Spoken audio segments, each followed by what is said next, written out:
अस्सलाम वालेकुम। Voice of वसी में खुश आमदीद।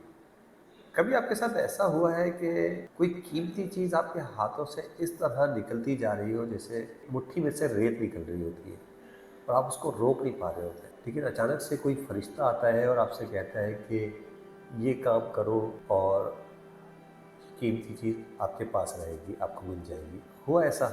नहीं हुआ? मेरे साथ हुआ है, मैं बताता हूँ आपको कि वो किस तरह हुआ है। मेरी शादी हुई थी 2012 में, मेरा बेटा पैदा हुआ। तो कराची एडवेंटिस्ट हॉस्पिटल है मदीना रोड पर, जिसे 70 अस्पताल के नाम से भी जानते हैं। उस दिन की भी बड़ी एक कहानी है।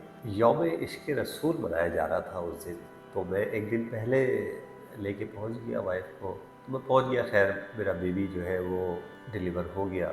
हम 2 दिन बाद घर पे आ गए। 10 दिन गुजर गए। फिर जुम्मे का दिन था, मैं उठा, तैयार हुआ, नमाज़ पढ़ने गया।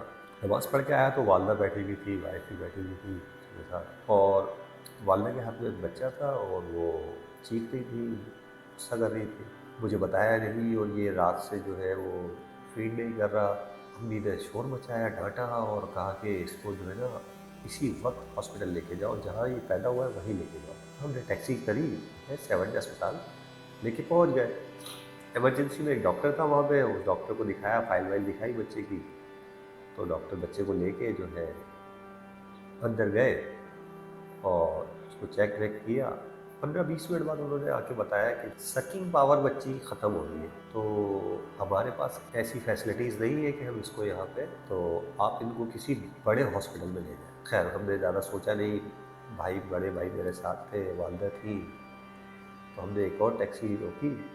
और जब उन्होंने कहा बड़े हॉस्पिटल ले जाइए, तो हमारे जहन में एक ही नाम आता है कि आगा खान हॉस्पिटल ही सबसे बड़ा है। उस टाइम हम आगा खान लेके चले गए। आगा खान की इमरजेंसी में गए, वहाँ पे बच्चे को दिखाया, बताया, वो लोग इमरजेंसी में लेके चले गए। तो उन्होंने जो अपनी असेसमेंट की, उसके बाद उन्होंने कहा कि हमने जो है 2 टेस्ट किए हैं, एक एक्सरे किया है, तो उन्होंने कहा इसकी रिपोर्ट तकरीबन 9 बजे के दरमियान आएगी। तो और उसके बाद हम बता सकते हैं कि आया ये जो इन्फेक्शन है या जो भी चीज़ है, ये लंग्स तक तो नहीं पहुंच गई, उसने लंग्स को तो मुतासर नहीं कर दिया, जिसकी वजह से ये सकिंग पावर इसकी ख़त्म हो रही है। तो फिर ही हम कुछ बता सकेंगे, अदरवाइज़ जो आपका बच्चा है वो वेंट पे भी जा सकता है। आप अंदाज़ा नहीं कर सकते कि मैं क्या सोच रहा था उस टाइम पे, मेरी क्या दिल की मेरी हालत थी, और मुझे महसूस हो रहा था कि औलाद की जो मोहब्बत होती है और औलाद का जो दुख होता है वो कितना ज़्यादा होता है। तो खैर हमने इंतज़ार किया, हम दुआएं कर रहे थे, बैठे हुए थे। अब इसी समय में हम इंतज़ार कर रहे थे, तो मेरे भाई का एक दोस्त, अल्लाह उसको जन्नत नसीब करे, सलमान नाम था उनका, मेरे बड़े भाई का मेरे जिगरी दोस्त था, वो पहुंचा। उसने सारी सूरत हाल सुनी, उसने मुझे बुलाया और बुला के कहा कि यहाँ से जाओ, जो तुम्हें पहला बंदा मिले ज़रूरतमंद, तो तुम्हारी जेब में जो कुछ है सदका करो, वज़ू करो, इशा की नमाज़ का टाइम हो गया, इशा की नमाज़ पढ़ो और 2 रकात दुआए हाजात पढ़ के रो के अल्लाह ताला से दुआ मांगो। और उसने मुझे कहा कि रो के दुआ मांगो, और बाप की दुआ औलाद के हक़ में सबसे ज़्यादा कबूल की जाती है। मैं ख्याल मैंने नमाज़ पढ़ी, उस नमाज का मज़ा मुझे आज तक दोबारा नहीं आया। फिर मैंने दुआ की, 2 रकात सलात हाजात पढ़ी, फिर मैंने दुआ की। वो दुआ भी मैंने आज तक नहीं करी दोबारा, मैं कर ही नहीं पाया। मेरे दिल की हालत ही वो नहीं हुई आज तक। अरे अल्लाह ताला से रो रो के दुआ की, अल्लाह ताला से रो रो के दुआ की। इमरजेंसी की तरफ आया हो तो भाई खड़े हुए थे मेरे, और भाई के दोस्त भी खड़े हुए थे। डॉक्टर के कहीं कि इन्फेक्शन जो है वो चेस्ट तक नहीं पहुंचा है, एक्सरे क्लियर आए, हमने बच्चे का ट्रीटमेंट शुरू कर दिया और वो आउट ऑफ डेंजर है। लेकिन एक मसला है। अच्छा, जब ये एक मसले की बात हुई तो दिल फिर धड़का, लेकिन उससे ऐसा कोई मसला नहीं है। डॉक्टर ने कहा है कि एनआईसी हमारे पास जो है वो बच्चों का अवेलेबल नहीं है, तो हम ट्रीटमेंट हमने शुरू कर दी, हम अरेंज करवा रहे हैं, तो हम कहीं ना कहीं अरेंज करवा के आपको भेज देंगे। तो मेरी जान में जान आई कि बच्चे का ट्रीटमेंट शुरू हो गया, सही ट्रीटमेंट हो रहा है, आउट ऑफ डेंजर है। मैंने अल्लाह का शुक्र अदा किया, मैंने अल्लाह का शुक्र अदा किया। ये अल्लाह तो ऐसे भी सुनता है, ऐसे भी सुनता है। अगर सच्चे दिल से तुझसे दुआ मांगी जाए तो तू सुन देता है।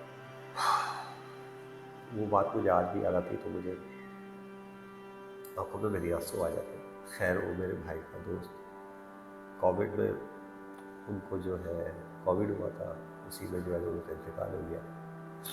लेकिन वो बात मुझे अब आज तक उनकी याद आती है। तो मुश्किल में अगर आप हैं तो मुश्किल का जो हल है वो नमाज में है, सुकून भी नमाज में है, और आपकी मुश्किल का हल भी नमाज के अंदर है। आप नमाज पढ़िए और अल्लाह ताला से गिड़गिड़ा के दुआ कीजिए।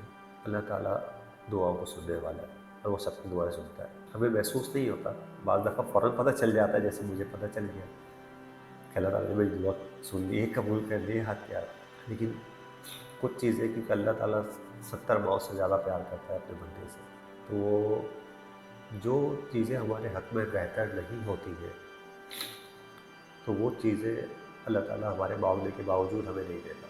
वो उससे बेहतर चीज़ हमारे लिए रख देता है, और वो कब हमें मिलनी होती है ये हम नहीं जानते, ये अल्लाह ही बेहतर जानता है। तो दुआएँ कीजिए, सच्चे दिल से दुआएँ कीजिए, और इस बात का यकीन रखिए कि अल्लाह ताला अपने बंदों की दुआओं को कबूल करता है।